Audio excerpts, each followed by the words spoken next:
বাজাজের যে মোবিল দেখার বা মোবিল চেক করার যে ইঞ্জিনের মধ্যে যে একটা গ্লাসের মতো থাকে, তো এইটা এরকম লিক লিক হয়ে গেলে তো এটা সলিউশন একটা দেখাচ্ছি আমি।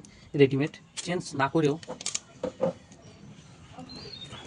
এটা বের করতে একটু টাফ হয় গ্লাস না, এরকম দিয়ে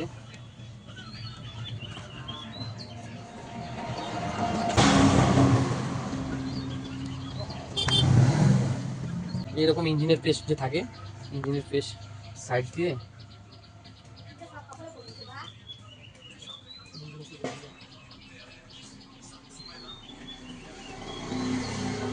লাগাই দিয়ে আবার এইভাবে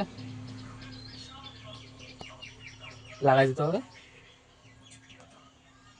তারপরে তোমার লকটাকে পরিষ্কার করে লাগিয়ে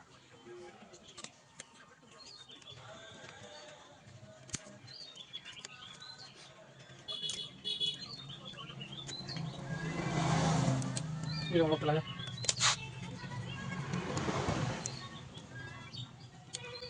হুম, এরকম লক লাগাইলে রেডি। তারপরে চেক